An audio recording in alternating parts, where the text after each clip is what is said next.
muli ay nakatayo na naman muli sa inyong harapan. Sana hindi kayo nagsasawa. Ay, hindi. Si Owie lang yun. Sa kanya sa salita ng Diyos, hindi naman. Sapagkat yun nga, ang pinagsasabi ko dito ay salita ng Panginoon na talagang hindi naman ito nakakasawa. Sapagkat ang Panginoon ay hindi nagsasawa sa ating buhay. Amen. Na tayo ay yung kanyang biyaya at habay ay sa atin ay talagang nananaray sa ating mga katawan. Ang aking topic ko ngayon, at ang nila ko natasan na naman, at taos puso kong tinanggap. Maganda.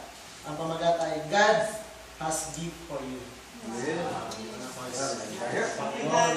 May regalo sa atin. Sino ba naman hindi natutuwa kapag meron tayong regalo na tatanggap? Amen. Na kahit na ito ay napakaliit, ngunit pag ibigay sa puso ng bigay, ay talaga naman tayo ay natutuwa. Amen?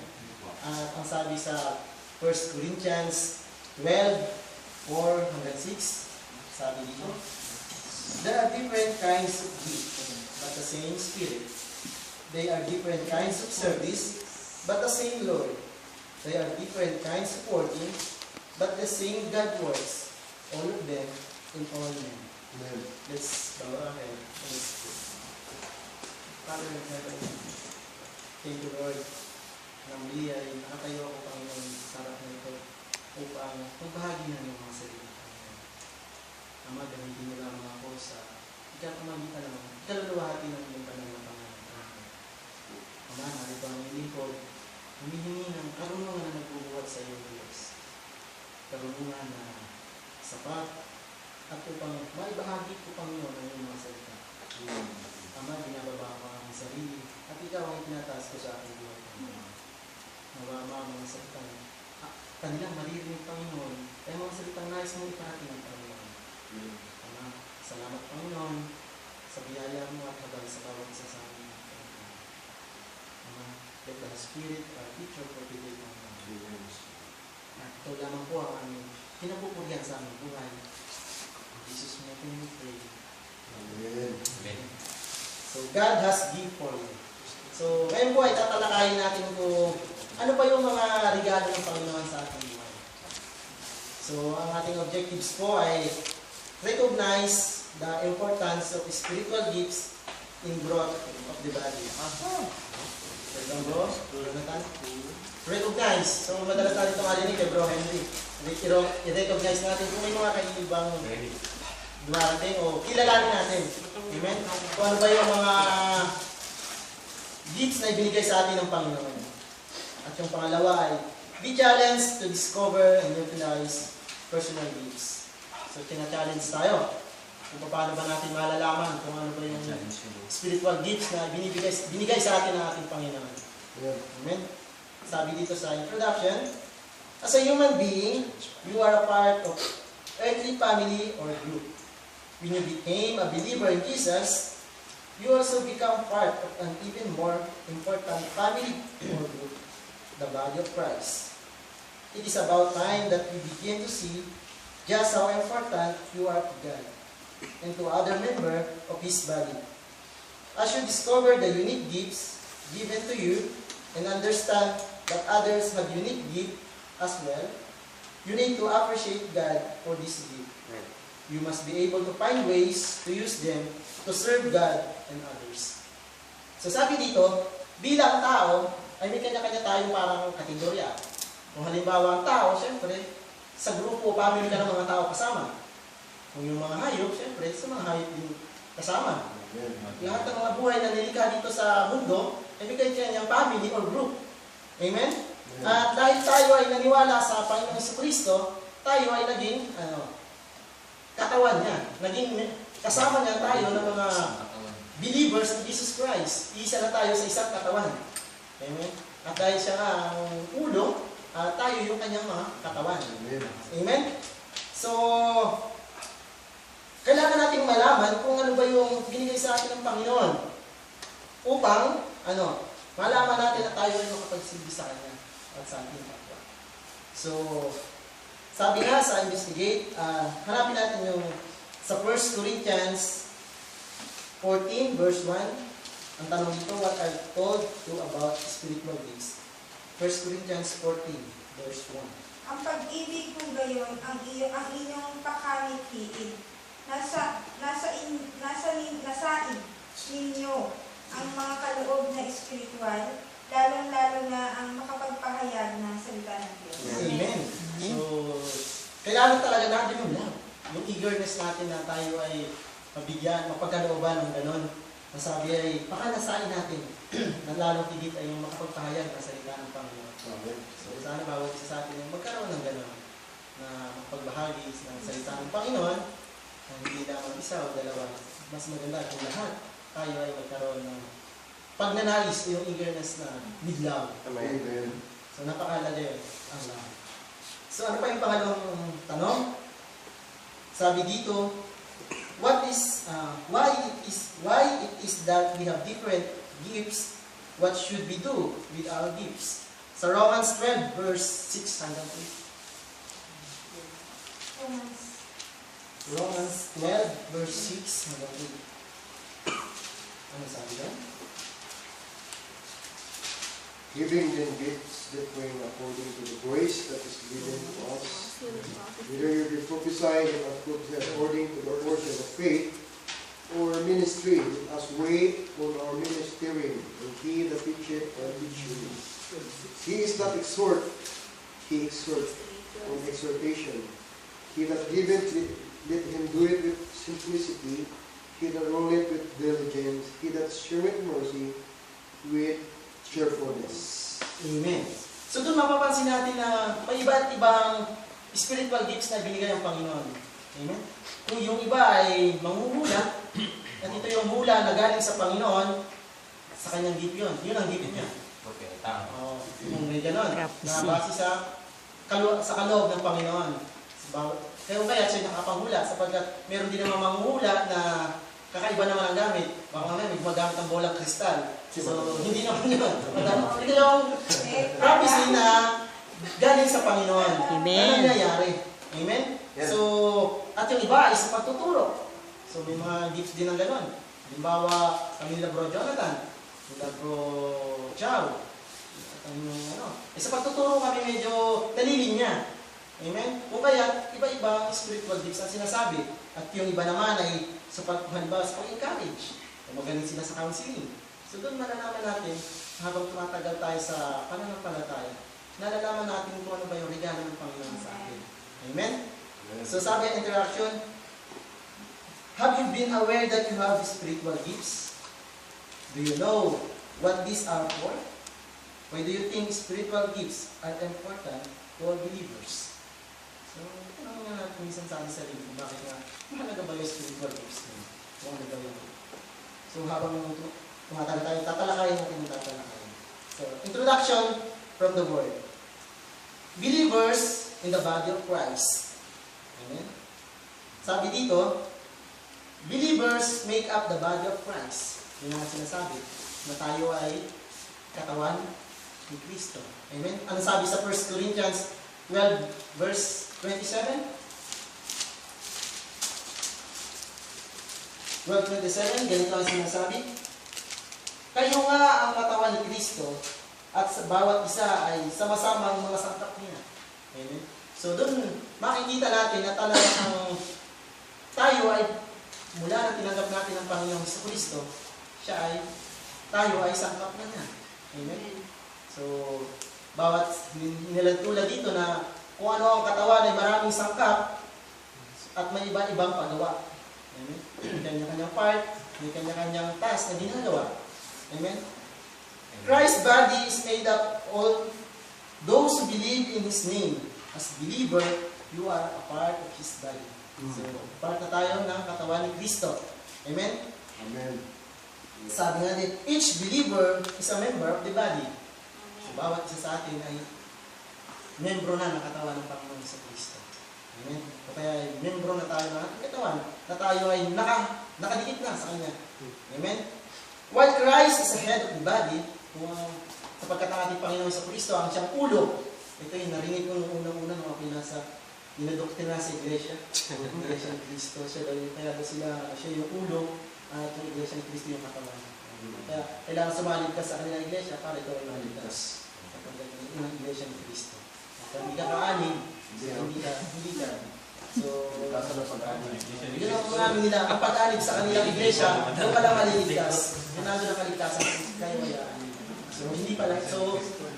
So hindi. Sapagkat, isang sinasabi, while is the Christ of head of the body, all the believers make up the body. Just our life, our physical bodies. Katulad ng ating katawan. Do not have a single member, but many. The body of Christ is also made of everyone who puts his faith in Jesus. People from every race, color, land, nation are all part of his same body. This means that every member of Christ's body is important to him. So katulad ng ating katawan, kung mayroong katawan natin may kamay, may paa, may mata, at parte ng katawan, tulad din ng sa iglesia ito, hinihalin tulad natin. Kung ang isang iglesia ay, halimbawa, nakakarang ko na ito sa preach ni Pastor na kailangan na, halimbawa, ang sa iglesia, kailangan buo ang sangkap ng isang iglesia. May bawat isa, may kumikilos. Okay? Iba-iba ng kanya-kanyang task na ginagawa. Kung mayroon sa pagluluto siya naka-assign. Mayroon sa pagtuturo. Kung mayroon taga-linis, sa paglilinis. Sapagkat hindi naman pwede na isang tao na lang ang gagawa. Sabi dito na napakahirap yung isang tao. Sapagkat kung paano ang ating katawan ay may kanya-kanyang paggawa, so ganun din sa katawan ng ating Panginoon Kristo, sa iglesia, may kanya-kanya tayong ginagawa. Amen? So napakahalaga na, sabi nga dito, people from every race, color, lang. So kahit iba-ibang ano pala ito, lahat na iba-ibang tao, iba-ibang nationality, ay part pa rin siya ng body ng katawan ng Panginoon sa Kristo, simula na sila tumanggap sa Panginoon. Amen? Every member has a particular function. Meron na. Bawat tao, bawat membro, may kanya-kanya particular na ginagawa. Amen?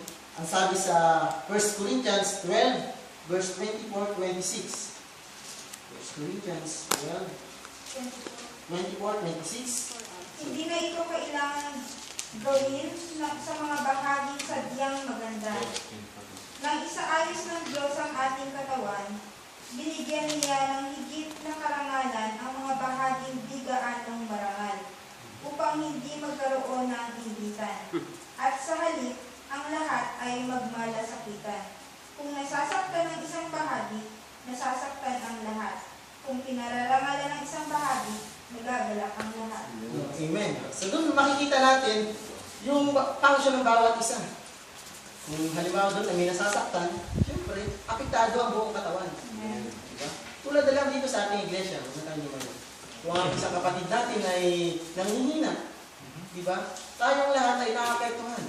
Amen? Kung isang kapatid natin ay nasasaktan, apektado ang buong katawan na tayo ay nalulungkot kung bakit nagkakagano siya.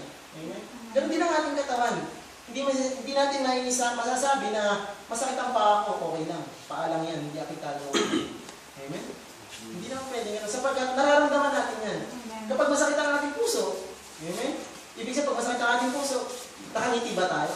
Masaya ba yung ating labi? Siyempre, hindi. Malungkot din ang ating labi. Sapagkat nararamdaman niya yung sakit. Pero sabi doon, kapag masaya, lahat ng buong katawan ay masaya. Amen? Lahat tayo dito, kung tayo ay sama-sama, masaya tayo, lahat tayo masaya. Amen? Kung masaya yung ating puso, sa na-reflect nito, sa ating mukha, ang ating ngiti sa labi, masaya. Nakikita. Amen? So, gano'n ka-powerful ang Panginoon na sabi niya, may kanya-kanyang function ng bawat isa. Hindi, wala pa ako nakakita na nakangiti, na masaya, na nakasimangot naman. Pwede ba yun? Pwede. So, hindi. Kaya sabi niya, kung masaya ang buong ang katawan, na wala na, masaya, makikita. Lahat, sama-sama ang masaya. Amen? The member of Christ's body are like the members of your own body. Each member has its own function, and it's therefore important both to the head and to other members of the body. So, ito na nga po yun, yung function ng bawat isa may kanya-kanyang task na ginagawa. So, dito ang introduction. Consider the part of the body. If one of the part does not function, what will happen to the body? Can the same result happen to the body of Christ if the believers don't function according to their respective gifts. So, doon makikita nyo. Paano ba natin halimbawa parte na tayo ng katawan. Sabi dito, if anyone parts does not function. Paano ang isang parte ng katawan natin na hindi na-function? Diba? Diba napakahirap? Sa ating katawan, kung may kamay tayo, hindi naman natin nagagamit. So napakahirap. Pag trabaho ng isang kamay, talaga napakahirap. Kahit na yung isa lang yung mata mo, napakahirap. Nagtatrabaho ka ng isang mata, napakahirap. Kung ano man may kulang sa parte ng ating katawan, is napakahirap. So ganun din sa ating iglesia. Kung may kulang, napakahirap. Nahihirapan ang isang iglesia. Kung kaya ang bawat isa sa atin ay may kanya-kanyang tungkulin na ginagampanan. Amen? Amen. Sapagkat doon nabe-benefits at nagpatuloy na nag-grow ang iglesia. Kung ang bawat isa sa atin ay gumaganap ng kanyang tungkulin sa iglesia. Sapagkat ang Diyos ay tinukha ka sa kanya-kanyang kung ano-ano ang iyong function. Kung ang iba ay sabi ko nga, ay sa pagluluto, doon siya naka-assign. Sapagkat kung walang magluluto, walang kakain. Amen? Apektado. Kung walang tutugtog, ano na lang, walang kakanta. Amen? Hindi akapela. Mahirap na sapagkat tayo. Paano tayo makakapag-worship sa Panginoon ng maganda kung ano. Kung walang magtuturo, sino makikinig?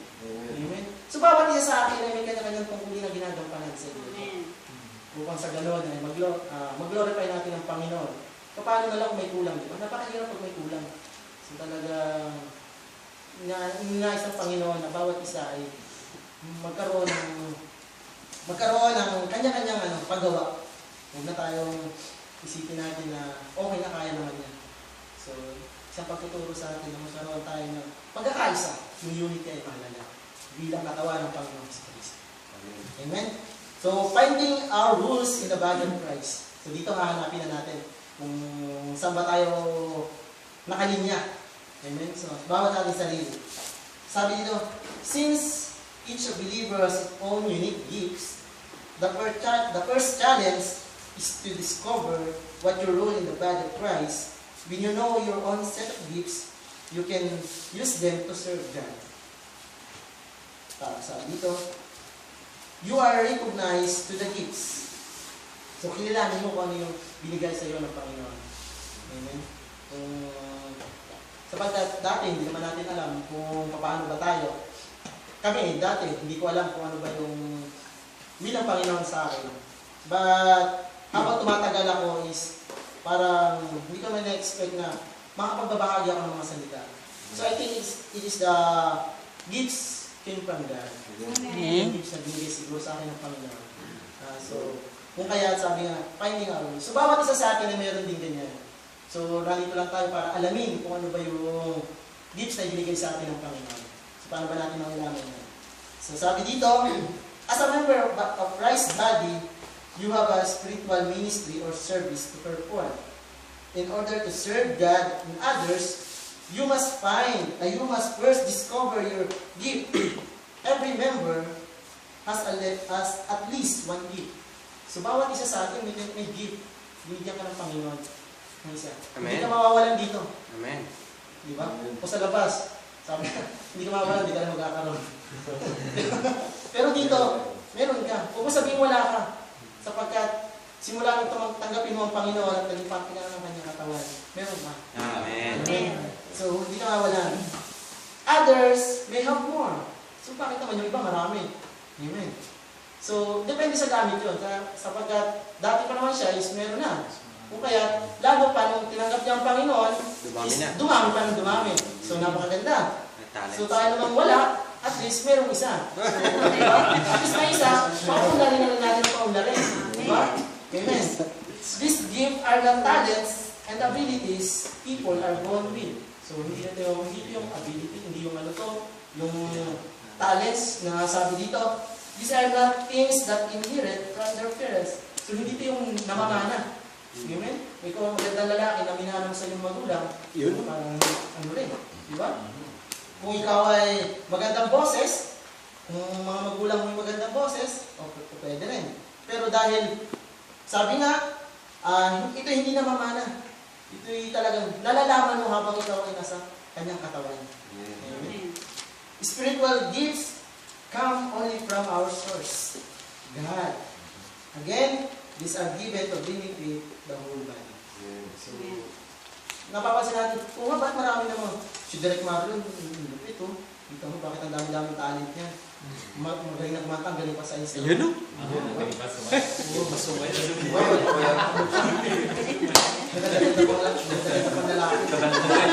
Bakit ganon? Ang pungay ng mata. Pero bakit yun? Sabi mo yung bago ako, wala naman akong nakakaano. So hindi ganon. Sabi, huwag ganon. Sapagkat sabi ng Panginoon, meron ka. So, kukunin mo lang alamin kung saan ka nalilingan. Alamin mo. Sabi dito, you are not to compare yourself to others. Huwag mo ikumpara.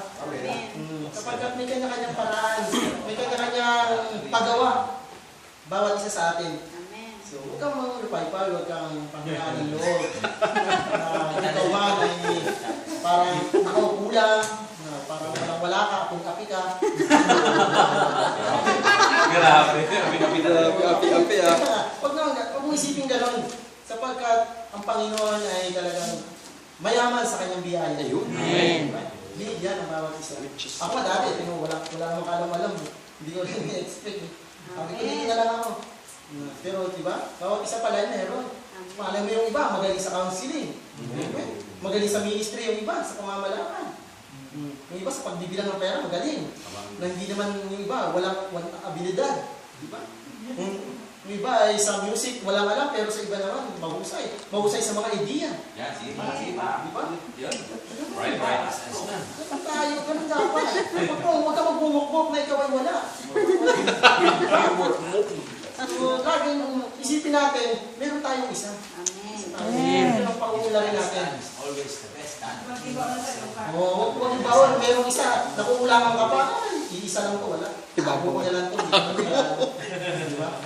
Kasi napopokus tayo sa mas maraming may mga abilidad. Diba? So, huwag natin nga, may magaling sumayaw, kumanta, sama-sama na kasi si Owie lahat ha.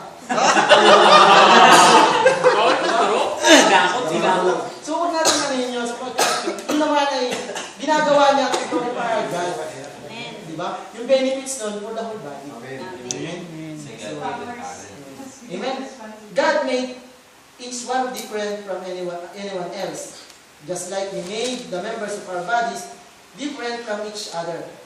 When you compare yourself with other members of the body of Christ, you complain because you are not like the way others are, you don't please God. So, yun diba sabi? Pag kinukumpara natin yung ating sarili sa iba, na sila ay kesyo is maraming talento, hindi natin nabiplis ang Panginoon. Amen. Man pleaser yan. So, hindi natin nabiplis ang Panginoon sa mga ganun pag-iisip natin. Sapagkat parang binababa natin ang ating sarili. At yung bilang sangkap ng isang katawan ni Kristo, ay biniyaan ka ng, niregaluhan ka ng Panginoon. At nasa iyo na lang ito kung paano mo ito paunarin, kung paano mo ito ipagyayabang. At itataas mo yung Panginoon sapagkat biniyayaan ka ng ganito. Amen? So, you are to use the gifts. So, kailangan mo itong gamitin pag nalaman mo na. Amen? So, ibig sabihin nalaman mo na ikaw pala ay, halimbawa, magaling ka pala magturo. Na ano mo na. Pero hindi mo naman ginagamit. Ayaw mo magturo. Sige na. Alam ko na yan. Panis yan. Ayaw mo magturo. Kumikinig na lang ako. Diba? So, ano sabi sa 1 Corinthians 12 verse 26 to 27? And whether one member suffer, all the members suffer with it. Or one member be honored, all the members rejoice with it. Amen. Now, ye are the body of Christ and members in particular. Oh, so ito na yung napaliwanag ko na kung nasasaktan ng isa ay nasasaktan lang ng dami. Kung nagagalak ang parte ng katawan, nagagalak ang lahat. Amen? So, kailangan sabi, spiritual gifts are to be used for the purpose for which are given. Sometimes, believers fail to use their gifts. Why? Sometimes they use them selfishly and without love. Amen. The purpose is not fulfilled in either case. Therefore, it is the believer's duty number 1, use each gift for intended purpose and use them with love. Faithful use of spiritual gifts brings glory to our giver and becomes a blessing to the body. Furthermore, love is the key to effective use of spiritual gifts. Apart from love, spiritual gifts do not fulfill their purpose. Amen.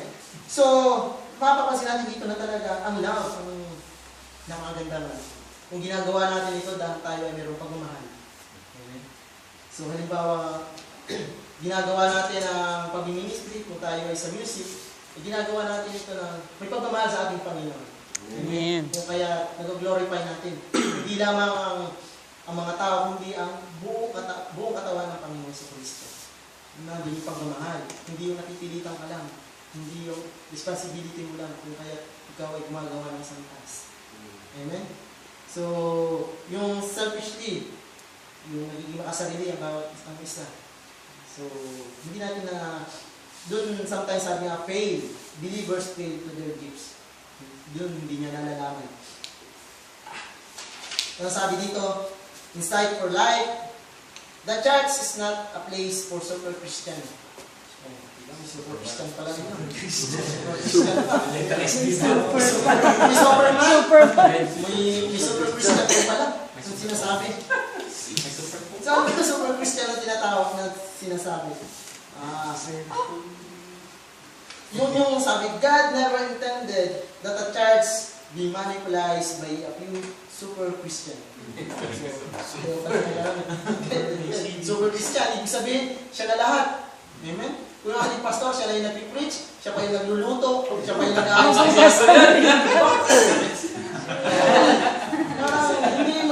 Ayaw ni Lord ng gano'n. Super Christian, yung bawat isa sa atin. Kapatid, relax ka lang dyan. Upo ka dyan. Paghahain kita. Matapos ka na kain, upo ka lang dyan. Huwag ka kang bumugas. O kung tawag ka na, mag-preach ka na. O sige, preach na ako doon na. Diba? So, ayaw ng Panginoon na gano'n. Ang church daw ay hindi para sa super Christian. Ibig sabihin, nasa kanya na lahat nakaatang. Siya na yung gumagawa. So, hindi na. Paano mapiplease ang iba nun? Kundi, ayaw niya na magkaroon ng mga ganong pangyayari sa kanyang katawan. Bagkos ang gusto niya ay bawat isa ay magsumikap sa kanya-kanyang function. Amen? Amen. As a matter of fact, there is not such things as a super Christian. The church of the body of Christ is not composed of just one part. And the many parts that make the body are not independent from one another. Just as the system in our body are interconnected, each of the members of the body of Christ need one another to exist. So, bawat isa ay kailangan natin yung isa. Amen? So, kung halimbawa ay may connect na yun eh. Kaya nagkakaroon tayo ng connected. Sabi nga, may kanya-kanyang task tayong ginagawa. So, hindi natin pwedeng iasa sa iba. Kung ikaw ang function mo ay dito ka naka-assign, doon ka. Hindi yung mawawala ka na lang at hahanap ka ng ibang way at sawa ka na sa ginagawa mo. Pwede ba yun? Hanap ka na. Sabi, dapat kasi may function eh. Kung yung kamay, ano bang ginagawa ng kamay? Diba? Siya yung, nagsusulat siya. Diba? Alam niyo kung bakit yung ating mga daliri sa kamay, hindi pantay-pantay. Diba? Bakit kaya? Bakit hindi pantay-pantay? Hindi ba, Lord? Hindi kanya-kanya Kasi ginawa yan para pag dumako tayo ng kanin, makakuha tayo. Diba? Pag dumako tayo. Kasi kung pantay-pantay yan, hindi tayo makakadakot. Scientific explanation eh. Yung example. Ito, doon. Paano naman to? Hindi, narinig ko lang din yun sa... So, mga bawat isa, may kanya-kanyang function. Yun ang isipin mo. Yun ang isipin natin ng bawat isa. Amen? So, hindi ka pwede kung wala ka. Diba? Kung ka mabuwang ka, na ikaw ay wala. Lagi meron. Amen. Sapagkat sa Diyos, hindi ka mawawala. Amen. Amen?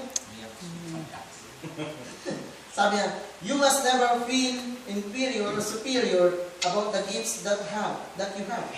Oh, superior. So, huwag mong ipagyabang na Kesyo ikaw ang Presidente. presidente. Ayun na. At least hindi naman natin nakikitaan ng gano'n. Pag nakikita natin sa kababaan. Amen. Ano pangalan? Presidente ng Pilipinas. Sa kanya naman nakatingin eh.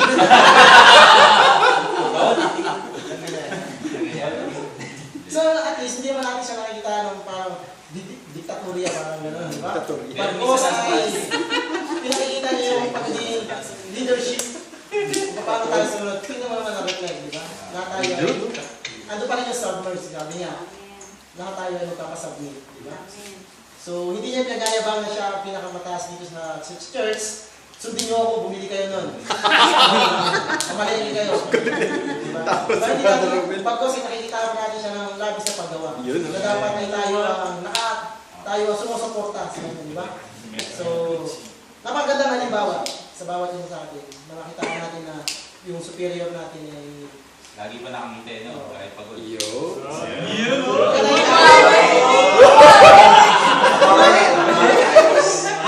Iwas po sila. Bola na yan ah. Napakagandang halimbawa ng makita natin ang isang leader ay makita natin ang humble, di ba? At hindi yung pagiging superior ang kanyang pinahihiran. Napakaganda. Diba? Sapagkat sabi nga, you must never feel superior kung yun ang binigay sa iyo ng Panginoon.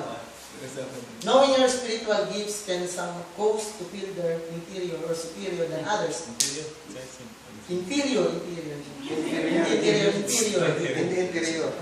Because the gifts in others are more spectacular. You may feel that what you have is nothing compared to theirs. At times, the opposite happens. You develop a feeling that you are more superior than others, especially when your gifts are more obvious. Neither you should be part of your thinking. Since gifts are given by God, you have nothing to boast. And since you cannot exist without the gifts of others, they are important as you in the body of Christ. Sinasabi na hindi natin dapat ipagyabang kung tayo man ay maraming gifts na binigay ng Panginoon. Amen? Limbawa na lang, elaborate indirect. Dahil siya ang mamawak sa ministry. Diba? Sa spirit. Doon siya. Hindi niya pinagyayabang ko, director ako, ayusin mo pagkanta mo. Huwag kang sasabi. Diba? Pag kasi natin yung pagiging humbleness din. Pinapasok lang kay buti-buti ka. Kung hindi, diba? Ano yung mga techniques kung paano niya i-manage? Hindi niya pinagyayabang. O halimbawa, ikaw ay wala kang alam, hahawak ka ng piano, pero sisitahin niya, huwag kang humawak dyan bro, baka hindi mo naman alam yan. Makasira. Kalawangin. Diba? So, ano yung pinagyayabang? Hindi para sa iyo, sa amin yan. Kami ang humahawak yan. Diba? Pag makarinig ka ng gano'n sa body of Christ, so, masakit yun. Di ba? Kung ikaw ay hindi marunong, halimbawa nato sa drums, papalo-palo ka, at sigawan ka doon na, huwag mo paluin yan. Mali-mali. Hindi mo alam yan. Ako lang nakaalam yan. Bro James, di ba? So, at least tayo, hindi natin nararanasan yung mga ganong yung mga ganong pagsasabi. Di ba? But kasi, hindi nila pinagayabang kung ano meron. Mahalaga yun. Kung ano yung spiritual gifts ang bigay sa iyo ng Panginoon. So, hindi natin pagyabang. Kung ikaw ay, kung ano mang gano'n kakagaling, ay, ang kagalingan ay inisip natin ay galing sa Panginoon. Amen. Amen. The whole body must be considered at all times with exercising the gift. So, yun. The end goal is the maturity of the body. So, napakahalaga yun. Yung maturity ng bawat isa na tinalakay namin ni Sis Owie yung maturity ng bawat isa. Yung bawat Kristiyano. So, mahalaga sa na tayo ay maging ganun. Na magkaroon tayo ng maturity, hindi lamang sa... Kapag tayo ay, hindi na tayo bata. Hindi na maturity natin. So, alam na natin yung tama at mali. Alam na natin yung makapagbibigay ng kapurihan sa ating Panginoon. So, yun yung pinapokus dito. Sabi nga dito, love is the best motivational for the use of the gifts. So, napakahalaga ng sabi nga ang love ang pinakamahalaga, ang pang-motivational. Di ba? Sapagkat kung mag-motivate ka ng may pagmamahal sa iyong mga kapatiran, halimbawa, hawak ka ng isang instrumento, bagkos ay nakikita mo sa ibang kapatiran na minomotivate ka pa, pero baka gusto mong matuto. maganda yan, turuan kita. So, maganda motivation niya na maganda ko pag natuto ka. Hindi yung i-discourage ka pa, huwag kang makakaya ito, mahirap. Hirap yan. Sakit sa kanaya, magkakayo-kayo ang madali. Sabi niya. So, yung pagmamahal sa bawat isa sa atin ang pinakamahalaga. Buklo rin tayo ng pag-ibig ng ating Panginoon. Kapag yung nais ng Panginoon na sa kanyang iglesia ay manatili ang pagmamahal. Amen? Love is the best motivational where you must discover and utilize the gifts. The Bible testifies that exercising your gifts, void of love, reduces all your efforts to nothing. This is the most important to check your motives and see if you exercise your gifts with love for Christ for the believers. So, napakalaga. Ito motivational talaga. Kung ang isang tao ay nanghihina, diba? Minomotivate natin siya. Yung pagmamahal. Dahil mahal natin siya, nandun yung pagmamahal natin, is maririnig natin sa kanya yung encouragement. Diba? Minomotivate tayo na huwag tayo pakinaan ng Lord. Tulad ng ginagawa ni Pastor, yung motivation niya, matindi yung ano. Sa bawat isa atin, taglayin natin yung paano tayo mag-motivate. Halimbawa yung mga anak na. So hindi natin kailangan daanin sa dahas. Diba? Bagpos, yung mga salita lang eh. Yung motivation nga lang. Di ba napag-usapan na namin ni Bro Henry, yung motivation na yun. Matindi yung ano yun. Kung bakit nga ba mga kasanggaluhan ay pumapatay na ipinagtatanggol ang bansa dahil sa motivational ng mga general. Diba? So ganito rin. Yung motivational ng mga pastor, ng mga taong nakapaligid sa iyo, yun yung malaking impact sa buhay mo. Hindi mo kailangan gumamit ng mga anong kaparaan. But kasi motivational with love ang napakalaga. Amen, Bro Clifford? Amen. Amen. Tingnan sa akin, nagpapukan na yata mo. Sabi pa sa akin, kamukha ni Jingle. So, napakalaga. Tapos na pala. So, intentional moves. Intentional na to. Anong una? Appreciate your gifts. Appreciate mo yung kung ano yung gifts na pinagkalagay sa iyong Panginoon. Amen. Hindi yung ayaw mong tanggapin, ayoko nito. Napakaliit ng simple-simple. Mani-mani naman pinigyan mo sa akin, Lord. Tago ko na lang to. Tago ko na to sa baul. Diba? So, appreciate mo. Mahalaga mo pa, appreciate mo yun. Diba? Kung ito nga, diba, si Brother George, hindi ko masyadong magaling mag-gitara ng ano, yung sa bass. Pero wag ka, gusto nang mag-practice, diba? I-appreciate niya yung ano. Diba? So, doon, ini-improve niya yung ano, ina-appreciate niya yung ano. Bagwas hindi siya nakita na, gagaling naman mag-bass ko, diba? Ayaw ko na. Hindi ako masyadong magaling. Kahit nabubuhay itong kapitbahay. Diba? So, pakita natin na bawat isa, i-appreciate natin. Kung may maliit tayong kaalaman, try natin ilabas. At dyan ay lalaki sa tulong ng Panginoon. Amen. Amen. That's right. Kung sino pa mayroong mga tinatago-tago dyan, ilabas ko. Si Paulo, di ba? Napaka-ano ni Paulo. Sa drums. Ayaw niya akala niya may mas magagaling sa kanya. Pero siya ay patuloy na nagpapahasa at nagpapahasa sa Panginoon. Amen? Si Brother Romel. Yun, yeah. Yeah. So, di ba? Nahihiya pa siya gumamit nun. Pero, ibig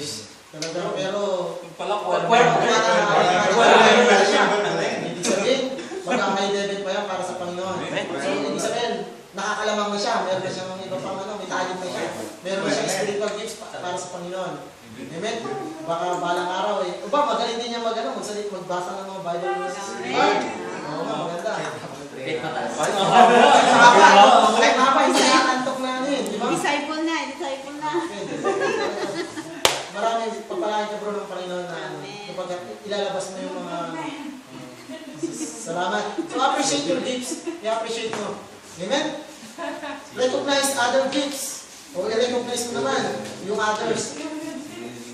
I-recognize mo naman. Hindi yung konti lang nalaman ng iba, ayaw mo na, okay na bro, hindi ko masyadong biyasa dito. Di ba? Ano naman yung ganun? Natago mo na muna yan. Ang boses mo ba? Basta tago mo muna. Hirap pulutin. Basag. Kunin mo sa key of E. I-recognize natin.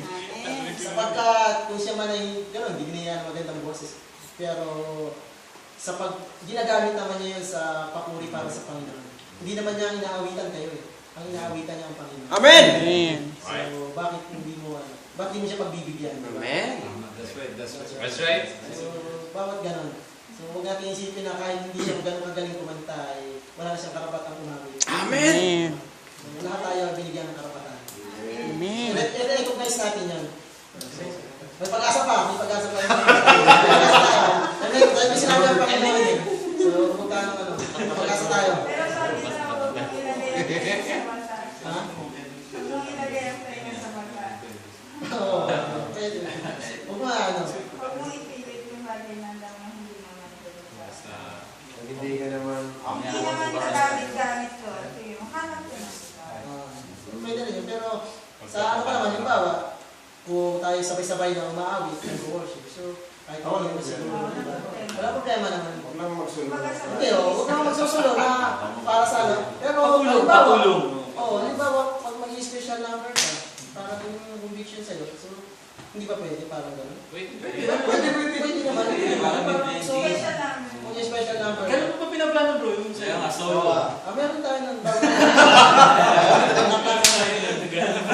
Meron kami nun. So, di ba? Kaawit tayo sa Panginoon sapagkat hindi naman basihan ang ganda ng tono, kundi yung isahin ng Panginoon. Sa puso. Yung nasa puso mo. Sapagkat sa akin kasi, kung wala, ang ginaglorify naman natin natin Panginoon. So, ano pa yung pangatlo? Follow the way of love. Reminds yourself that love is the best. Motivational or the use of gifts. So, yung pagmamahal tayo. Hindi ka napipilitan na ginagawa mo lang isang bagay dahil ikaw ay napipilitan. Dahil ito ay pinag-uutos lamang sa iyo ng sino na nakakataas sa iyo. Hindi ginagawa mo ito, naman pagmamahal sa aking Panginoon. Amen? Sabi niya, exercise the gift of gifts in humility. Never be proud of what you can do with your gifts. The gifts are given for a purpose, and what does not include your boasting about them. Without God, the giver of gifts, you cannot do anything good. Amen? So, kung wala ang Panginoon na nagbigay sa iyo na gifts na yan, wala ka. Amen? So, napakahalaga na malaman natin yung mga gifts na binigay sa atin ng Panginoon. Na huwag natin sa isip, huwag natin isipin lagi na tayo ay kulang. Bakit hindi tayo nabigyan ng gano'n? Kaya tayo ay binigyan ng Panginoon at ng kanya-kanyang paggawa. So, mahalaga lang i-exercise natin bawat isa. Amen? So, yan po natatapos ang ating exhortation. At ikapasa ko na po kay Pastor. Ano mga karagdagan? At ano yung tanong ay si Pastor na po ang tanong.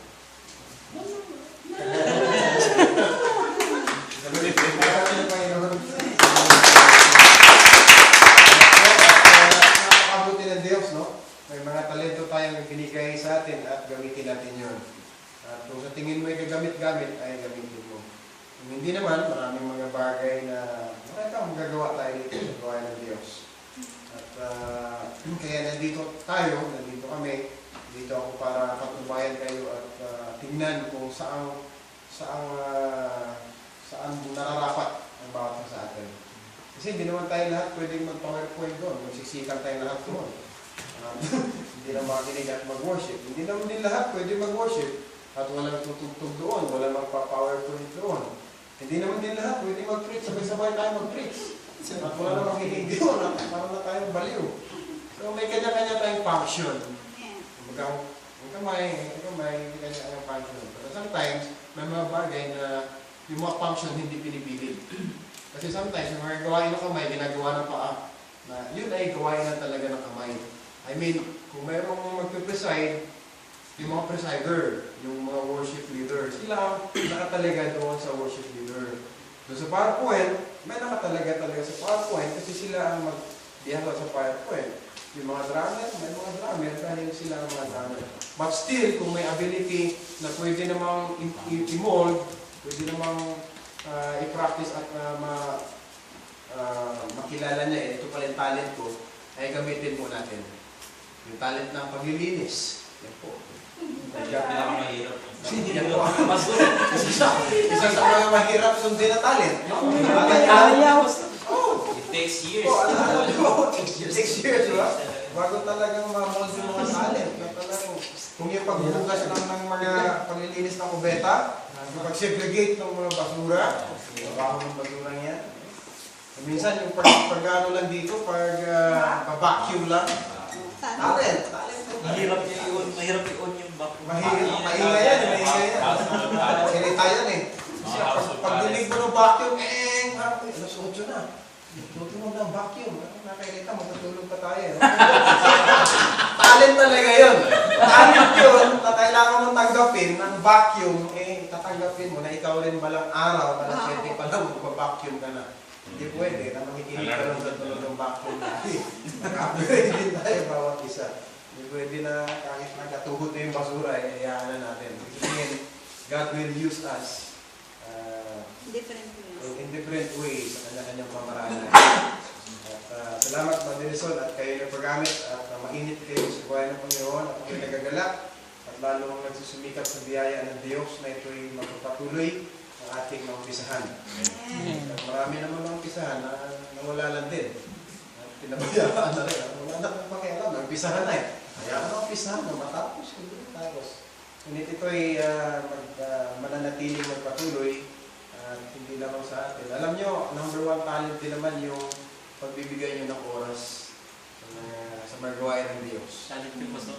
Talent yun, bro. Talent yun. Ang hirap isa na kagad tayo. Mahirap. Isa na yan, no? Isa na yun. Marami kang gawin. Pwede kang mag-plant zombies. Ano ba yung laruin nyo? Hindi ako nakaka-ride. Injustice. Super ano ka? Super gamers. Hindi ka super Christian. Super gamers ka na. Injustice yung ginagawa. Pwede yun. Talent ito na inuna mo ang Diyos at makinig ka sa Diyos. Amen. Yung asawa ni Justice Rico, di ba, nag-aantay ngayon, pero inunan niya ang Diyos. Ito'y talento na kanyang puso ay handang ibigay sa Diyos at makinig sa Diyos. So, may kanya-kanyang talent. Maaari nga lang na iba't-ibang pamamaraan, mayroong magaan lang, mayroong mabigat, mayroong tama-tama lang. Ngunit, sa paningin ng Diyos, alam niyo, pantay-pantay tayo lahat. Amen. Diba? So, sa atin, may makakatanggap ko ng kantipala ko ano ba ang ginawa natin para sa ating Panginoon. Lalo na sa sambahayan ko ng Diyos. Okay, ako, wala na magtatanong. Patuloy na po tayo sa ating pananalangin sa ating Diyos.